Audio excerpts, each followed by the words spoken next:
이에 여호수아가 사자들을 보내매 그의 장막에 달려가 본즉 물건이 그의 장막 안에 감추어져 있는데 은은 그 밑에 있는지라. 그들이 그것을 장막 가운데서 취하여 여호수아와 이스라엘 모든 자손에게 가지고 오매 그들이 그것을 여호와 앞에 쏟아 놓으니라. 여호수아가 이스라엘 모든 사람과 더불어 세라의 아들 아간을 잡고 그 은과 그 외투와 그 금덩이와 그의 아들들과 그의 딸들과 그의 소들과 그의 나귀들과 그의 양들과 그의 장막과 그에게 속한 모든 것을 이끌어 아골 골짜기로 가서 여호수아가 이르되 네가 어찌하여 우리를 괴롭게 하였느냐.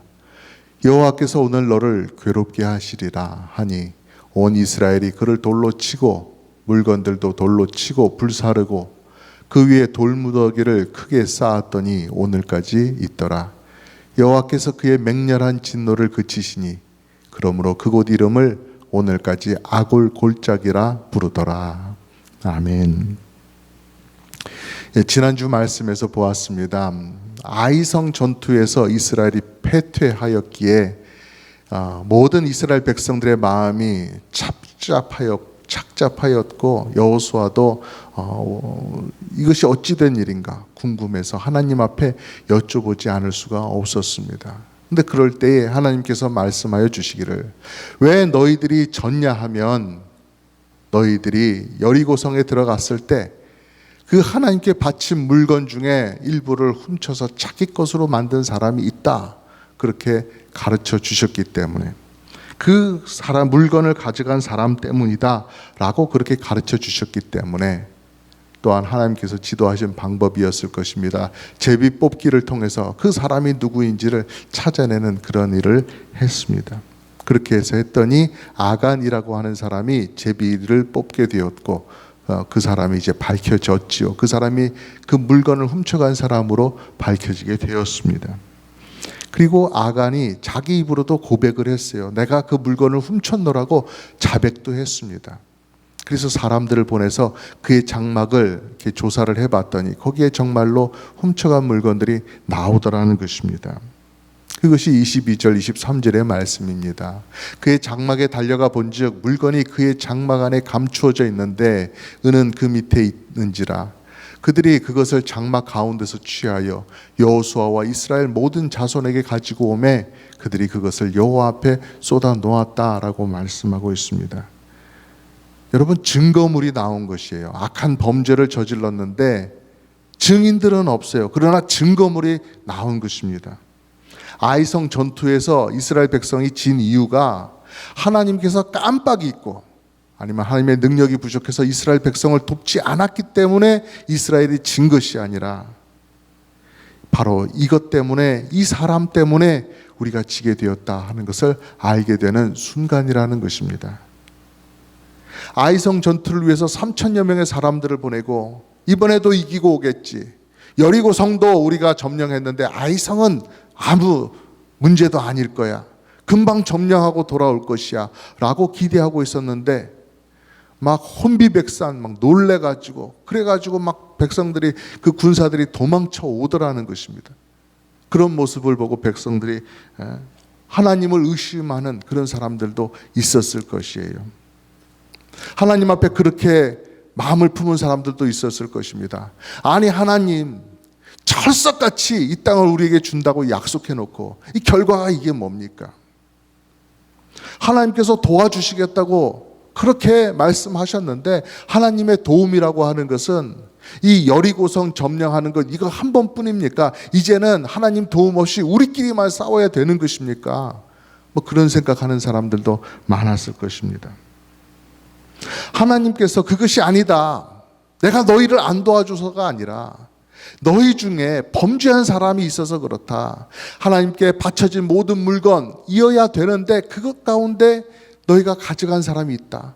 멸망하고 심판 가운데 있어야 되는 그 가나안 족속과 가나안의 물건이어야 되는데 그것을 자기 것으로 가져갔기 때문에 그 가져간 사람도 역시나 멸망받아야 되고 하나님께 바쳐지는 그런 사람이 되어야 된다. 그래서 너희들이 진 것이다 라고 하나님께서 말씀하셔도 그냥 그것은 하나님께서 둘러대시는 말씀이겠거니라고 생각하는 사람도 있었을 것입니다. 우리가 지니까, 우리가 졌으니까 하나님께서 변명으로 그렇게 둘러대시는 것 아니야? 그렇게까지 악하게 생각하는 사람들도 있었을 것입니다. 그런데 제비를 뽑아보니까 범인이 나왔습니다. 그리고 그 범인이 자기 입으로 자백도 해요. 그리고 그 집에 가보니까 그 증거가 되는 물품이 나오더라는 것입니다. 그렇게 되니까 그때서야 명백해진 것이죠. 아, 하나님께서 말씀하신 것이 사실이구나. 하나님께서 정말 사실을 우리에게 알려주셨구나. 정말로 아이성의 패배는 하나님 때문에 그렇게 우리가 당한 것이 아니라 우리 때문에 하나님의 영광이 가려진 것이구나. 바로 책임은 우리에게 있구나 라고 하는 사실을 분명하게 깨닫게 되었겠죠. 여러분, 우리 하나님은 어떤 분이십니까? 십계명 제9계명에 거짓말하지 마라, 거짓 증거하지 마라, 그런 말씀을 해주신 분 아니십니까? 그런 명령을 하신 분이 바로 하나님이시라는 거예요. 그러니 그런 명령을 해주신 분께서, 우리 삶의 기준을 딱 정해주신 분께서 하나님이 거짓말하신다? 그건 있을 수가 없는 일이겠죠. 우리 하나님은 정말로 이 세상에서 가장 진실한 분이시다라는 것을 생각해 볼 때, 그런 하나님께서 아간이 범죄하는 것을 보고 얼마나 아간이 미워지셨겠는가, 얼마나 그 아간의 범죄를 그냥 넘어치지 못하셨겠는가, 그런 걸 생각해 보면 정말 아간의 범죄가 얼마나 악하고 큰 것인가를 우리가 생각할 수가 있는 것입니다. 또 그리고 죄를 많이 저지른 이 가나안 족속들, 이스라엘 사람들을 통해서 그 가나안 족속 백성들을 그 죄를 심판하고 벌하시려고 하는 그 하나님의 계획이 이렇게 진행되어 가고 있는 이 순간, 이것이 얼마나 하나님께는 진지한 일이고 얼마나 꼭 해야 되는 일인지 우리는 그 하나님의 마음을 다 짐작하지 못한다는 것입니다. 그러니 여러분, 우리는 하나님의 말씀이 맞다라고 증명이 되고 난 이후에야, 하나님의 말씀이 제대로 맞구나 라고 우리가 깨닫게 된 이후에야 하나님 말씀 맞으니 따라가야 된다, 이래서는 안 되는 것입니다. 하나님 말씀하시면 정직하고 진실한 하나님이시기 때문에, 그분의 말씀이기 때문에 그냥 믿고 나가야 된다는 것이죠. 내가 검사해보고 시간이 지나서 다 그렇게 맞게 드러나기 때문에 따라가는 것은 아니라는 것입니다. 진실한 성품의 하나님이세요. 그 하나님께서 우리를 정말로 사랑하시고 우리를 진지하게 대해주세요. 그렇기 때문에 우리 하나님 말씀 따라서 우리도 진지하게 진실하게 하나님을 대하며 살아가야 한다는 것입니다. 믿음의 성도들이 걸어가는 인생길은 그래야 된다는 것입니다. 더 말씀을 보면 그렇죠. 이렇게 명명백백하게 드러난 이 아간의 범죄를 두고서 이스라엘과 여호수아는 어떻게 처리합니까? 25절 26절에 보면 여호수아가 이르되 네가 어찌하여 우리를 괴롭게 하였느냐, 아간에게 대하여 하는 말이죠. 여호와께서 오늘 너를 괴롭게 하시리라 하니 온 이스라엘이 그를 돌로 치고 물건들도 돌로 치고 불사르고 그 위에 돌무더기를 크게 쌓았더니 오늘까지 있더라. 여호와께서 그의 맹렬한 진노를 그치시니 그러므로 그곳 이름을 오늘까지 아골골짜기라 부르더라. 아멘. 여러분, 온 이스라엘의 분노가 아간에게 쏟아지고 있는 것을 여러분 이 말씀에서 보십니까? 아간 한 사람 때문에 아이성 전투에서 졌어요. 그냥 지고 물러나온 것이 아니라 그 길에 이스라엘 백성, 이스라엘의 군사 36명이 목숨을 잃고 길바닥에 쓰러졌다는 것이에요. 그 36명, 누군가의 남편이었을 것이고 아버지였을 것이고 또 누군가의 귀한 아들이었을 거란 말입니다. 그런 36명의 목숨을 앗아가게 된 그 이유가 이 아간 때문이다 라고 하니 얼마나 마음이 아팠겠어요. 얼마나 큰 분노가 아간에게 있었겠어요. 그리고 그거보다 더 큰 것은 이 일로 인해서 하나님의 진노를 사게 되었다는 것이에요. 하나님께서 우리를 긍휼히 여겨주시고 우리를 사랑해 주셔서 앞으로 남은 전쟁 다 도와주시고 책임져 주시고 그렇게 해야 되는데, 이제 딱 첫 번째 성 그것 하나 점령하고 난 그 이후부터 이렇게 지고 패배한다면 나머지 전쟁은 어떻게 할 것이냐는 것입니다. 그러니 온 백성들이 너무나 분노했어요. 이건 그냥 가만히 넘어갈 수가 없다. 우리가 철저하게 이 죄인과 이 죄를 멀리하고 징계하면서 우리가 하나님 앞에 깨끗한 손으로 나아가야 된다. 이런 생각을 품고 일을 진행했던 것이죠. 아간을 돌로 치고 그에게 속한 모든 것을 다 불로 태웠습니다. 그리고 이 백성들이 요단강 지나가면서 요단강 강바닥에 있었던 돌들을 가지고 나와서 기념이 되는 돌탑을 쌓았던 것처럼 이 아간을 때리고서 돌로 때리고서 그 위에 거대한 돌무더기를 쌓았다라고 기록을 하고 있습니다. 이렇게 이스라엘 백성들이 두 가지 일을 했다라는 것을 이렇게 말씀에서 잘 보여주고 있습니다. 훔친 물건과 아간을 돌로 치고 불태웠다라고 말씀하고요. 또 그 위에 태워진 잔해 위에 큰 돌무더기를 쌓았다라고 이 두 가지를 말씀하고 있는데요. 거기에선 좀 더 깊이 생각해 보아야 할 두 가지 의미가 있습니다. 백성들이 돌로 치고 그를 진멸하고 그의 범죄를 그렇게 정리하고 났더니 어떻게 되었다라고 말씀하시냐는 거예요. 일의 결국, 일의 마지막이 어떻게 되었는지를 우리에게 가르쳐 주신다라는 사실입니다. 말씀해 보니까 26절 뒷부분에 보니까 그러므로 그 앞에 여호와께서 그의 맹렬한 진노를 그치셨다라고 일의 마지막을 우리에게 들려주고 있습니다. 하나님의 진노가 이제 멈추신 거예요.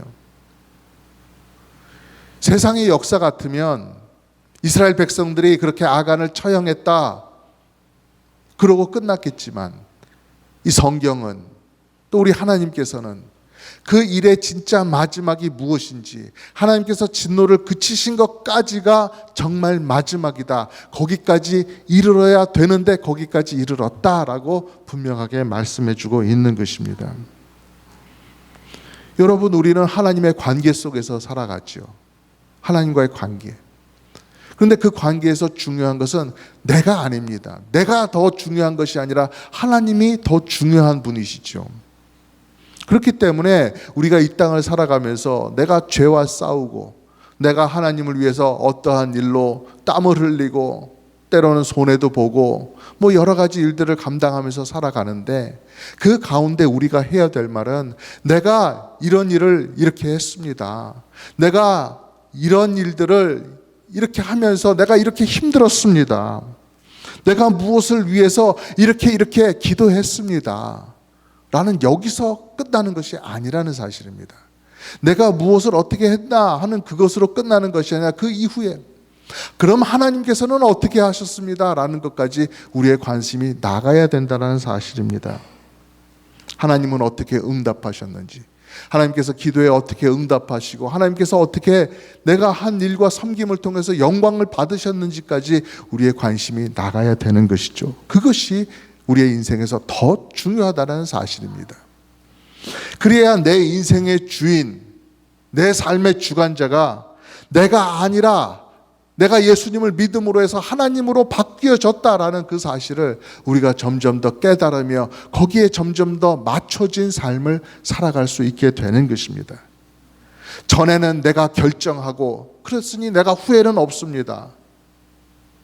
그리고 내가 내 삶의 주인공이 되어서, 내 삶의 이야기의 주인공이 되어서 나는 이렇게 살았고 이렇게 했고 이런 것을 품었고 뭐 이런 것들을 막 자랑하고 싶고, 그런 것을 자랑하지 않으면 막 직성이 풀리지 않고 답답한 그런 인생이, 하나님께서 주시는 기쁨, 하나님께서 나의 삶의 주인이 되신다는 것을 깨달으면서 하나님을 이야기하고 하나님께 기쁨을 드리는 그 삶이 더욱더 알려주고 싶고, 다른 사람들도 그런 삶의 기쁨을 맛보도록 이끌어주고 싶고 알려주고 싶고 하는 그러한 단계로 나아가는 것이라는 사실입니다.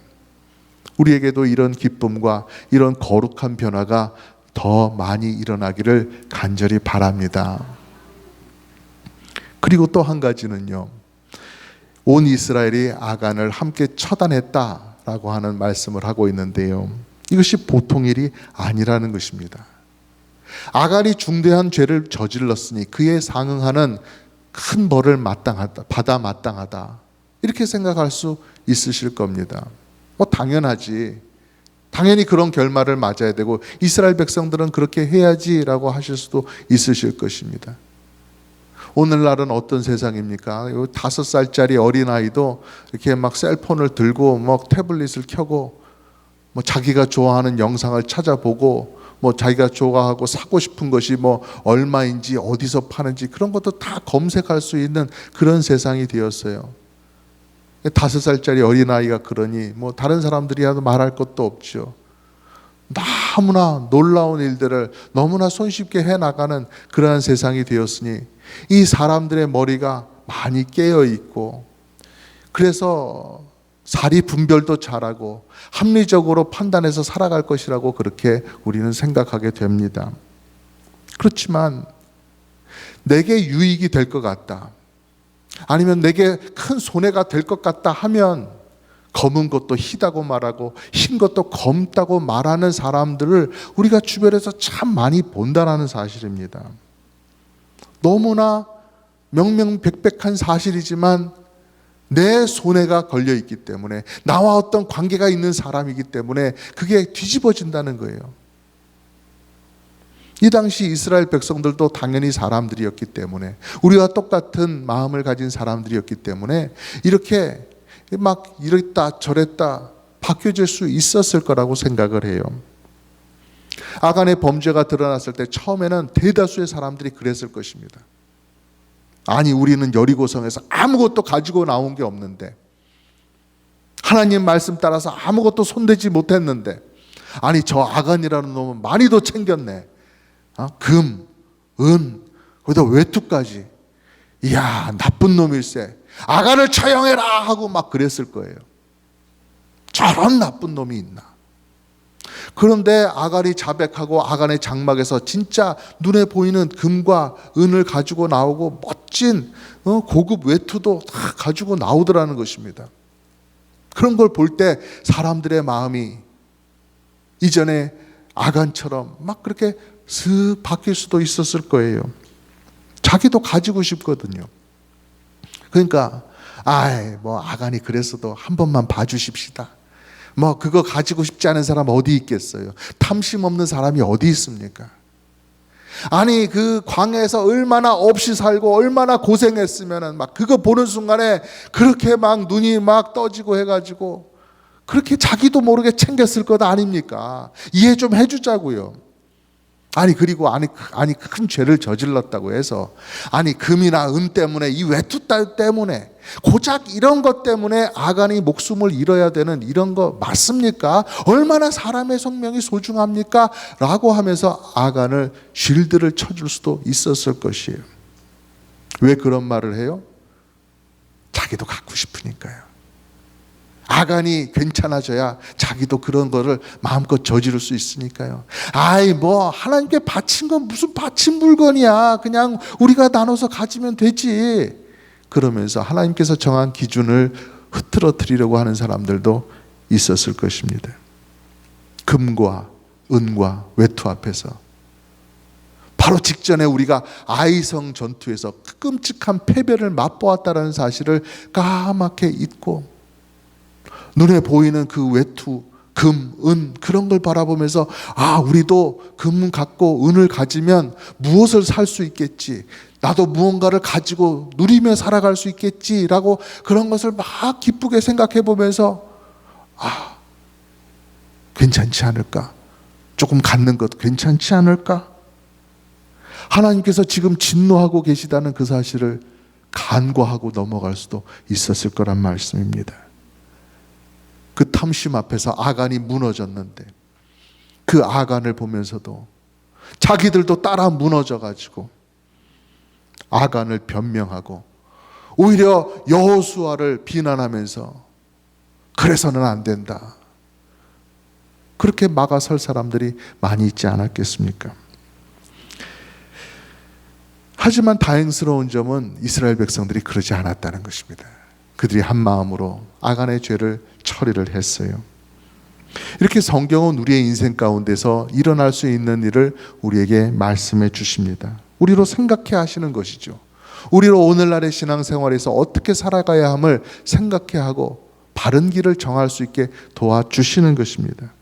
그렇기 때문에 내가 손해를 본다 할지라도, 또 나와 어떤 관계가 있는 사람이라 할지라도 하나님께서 싫어하신다면 정말 이스라엘 백성이 아간을 돌로 쳤던 그 심정으로, 아간이 가지고 나왔던 또 좋은 여러 가지 여리고의 물품들을 불태워서 없애버렸던 그런 심정으로 하나님께서 싫어하신 것을 우리 삶에서 잘라내고 끊어버릴 수 있어야 된다라는 말씀입니다.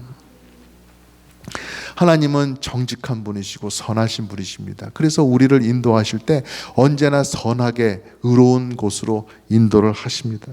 그러니 여러분, 하나님의 말씀, 여러분 들으신 그 말씀 주저하지 말고 믿고 따라 살아가실 수 있기를 간절히 부탁을 드립니다. 하나님께서 죄라고 하신 것, 그걸 깨달을 때 하나님 옳습니다. 제가 죄를 지었습니다. 저를 용서해 주십시오. 라고 그렇게 솔직하게 인정하고 하나님 앞에 나아가는 것, 그때 얼마나 하나님께서 큰 평안을 주시고 용서의 기쁨을 주시는지 몰라요. 여러분 다 경험해 보셨을 것이에요. 막 죄 때문에, 잘못한 것 때문에 마음이 두렵고 답답하고 그랬는데 그걸 하나님 앞에 털어놓고 용서를 구하면 정말 막 눈물도 나고, 그러면서 우리의 마음속에 큰 용서의 기쁨이 찾아와요. 아, 하나님께서 나를 다시 한번 품에 품어주시는구나. 아, 하나님께서 나를 깨끗하게 하시고 나를 바르게 만져주시는 그 하나님의 거룩하신 손길이 나에게 이렇게 다 있구나. 내가 다시 하나님을 기쁜 마음으로 찾아가서 뵙는 그 기쁨이 이렇게도 크구나 하는 것이 우리에게 다 느껴지는 것 아니겠습니까? 여러분, 다른 사람에게 내 죄를 고백하는 게 아니고요, 하나님 앞에 내 죄를 고백하는 것입니다. 내가 온 동네방네 신문에다 내고 내가 무슨 일을 저질렀습니다라고 그러는 게 아니고요, 내 소리, 내 마음속의 소리를 들으시는 그 하나님 앞에 고백하는 거예요. 다른 사람은 알 방법이 없어요. 그러니 죄를 지었을 때 하나님 앞에 자백을 하고 회개를 한다고 하는 것은 얼마나 쉬운 일입니까? 얼마나 할 수 있을 만한 일 아니냐는 거예요. 하나님 앞에 죄를 고백하면 뭐 큰일 나는 게 있습니까? 뭐 하나님께서 뭔가 다 나를 그냥 바로 이 자리에서 막 형벌을 내리시고 이 교회에서 막 끌어 나가시고 막 저 주차장 앞에서 때리고 그러시는 것 아니잖아요. 하나님 앞에 죄를 고백하고 용서를 구하면 오히려 하나님께서 나를 더 존귀하게 여겨주시고 나를 더 이뻐해 주신다는 것을 우리가 경험을 하게 되는 것입니다. 어떻게 그런 놀라운 일이 있을 수 있습니까? 내가 죄를 지었고 내가 죄를 고백하고 용서를 구하는 그런 처참한 모습인데 그 순간 하나님께서 오셔서 나를 감싸주시고 내 마음을 시원하게 해주시고 평안하게 해주시고 나를 더 꼭 품에 끌어안아 주시는 이 놀라운 일이 어떻게 해서 일어날 수 있습니까? 우리 죄와 우리에게 퍼부어 주신 그 진노를 다 맡아 해결해 주신 예수님이 우리에게 계시기 때문에 그렇습니다. 그러니 우리가 회개하고 엎드릴 때 이 놀라운 은혜를 받을 수가 있는 거예요. 여러분 모두 하나님의 은혜를 많이 받으면서 살고 싶으시죠? 예, 그렇습니다. 우리가 다 하나님의 은혜가 필요로 하고 받으면 그래도 조금 받는 게 아니라 기왕이면 많이 받으면 좋겠다 싶어요. 그래서 우리가 기도하고 그러면 많은 은혜를 베풀어 주시는데 내가 잘 보니까 잘 모르겠다. 하나님께서 나를 많이 은혜 베풀어 주시는지 잘 모르겠다 하시는 분이 있으시면 하나님 앞에 죄 많이 회개하시면서 용서의 은혜라도 많이 받으시기를 바랍니다. 예. 그건 좀 알잖아요. 우리가 느끼잖아요. 알잖아요. 하나님께서 나의 용서를 해주시는 은혜를 베풀어 주셨다. 그 은혜라도 많이 받자고요.